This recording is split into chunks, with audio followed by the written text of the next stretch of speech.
Commençons par l'étude de cette matrice. Un exemple classique de matrice triangulaire supérieure dont nous allons explorer le comportement sous l'effet des puissances successives en multipliant manuellement la matrice par elle-même, étape par étape, une structure claire émerge immédiatement. Seul le nombre situé en haut à droite progresse, nous permettant de conjecturer avec confiance que la puissance n se traduit par la présence de n à cette position précise. Enfin, pour transformer cette intuition en certitude mathématique, nous utilisons un raisonnement par récurrence. L'initialisation au premier rang est évidente et l'hérédité, confirmée par le calcul du produit matriciel, démontre rigoureusement que cette règle reste valable pour n'importe quel entier n, validant ainsi notre formule de manière universelle. L'exercice 2. Nous analysons les matrices A et B. La première tâche est de calculer AB et BA. Commençons par AB. Nous multiplions la première ligne de A par la première colonne de B pour obtenir l'élément 1, 1, puis la première ligne de A par la deuxième colonne de B pour l'élément 1, 2, et ainsi de suite pour les autres éléments. De même, pour BA, nous effectuons les produits lignes par colonne. Ensuite, nous déterminons les conditions pour que AB égale BA.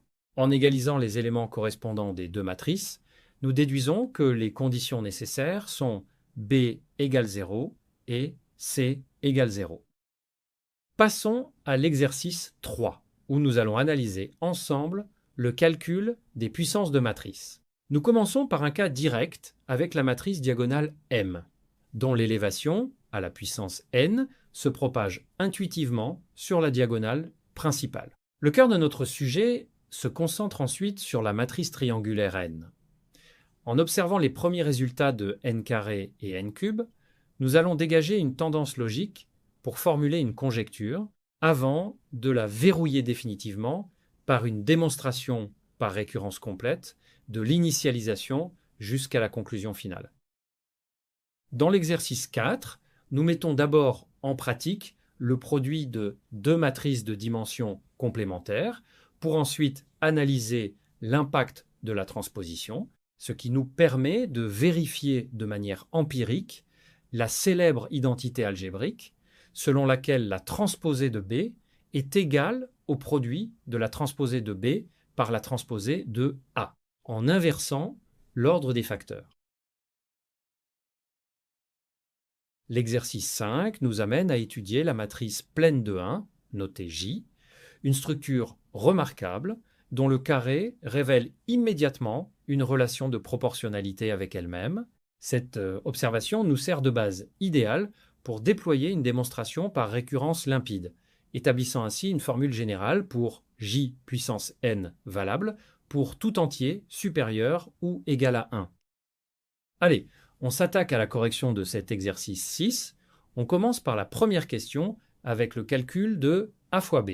En multipliant sagement nos lignes par nos colonnes, on obtient une nouvelle matrice et, bingo, on remarque visuellement que le résultat reste parfaitement triangulaire supérieur avec ses zéros bien alignés sous la diagonale. Pour la deuxième question, on inverse les rôles et on calcule B fois A, ce qui nous donne une matrice très similaire en apparence, mais attention aux détails qui tuent. Le coefficient tout en haut à droite n'est plus un 6, mais un 8. Cette petite différence numérique suffit pour affirmer haut et fort que AB n'est pas égal à BA, ce qui nous offre une preuve concrète pour rappeler une règle d'or en algèbre linéaire: le produit matriciel n'est généralement pas commutatif.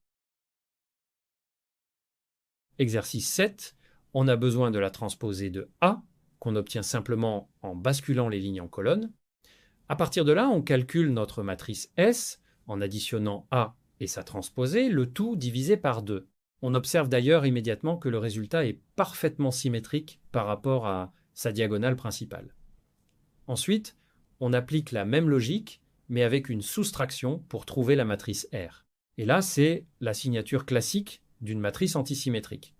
On obtient des zéros sur la diagonale et un effet miroir avec des signes opposés de chaque côté. Pour finir la démonstration en beauté, on additionne S et R. Terme à terme, les coefficients fusionnent et on retombe pile poil sur notre matrice de départ A. L'égalité est parfaitement vérifiée, la décomposition a fonctionné à merveille. On passe à l'exercice 8, le fameux classique des matrices de rotation.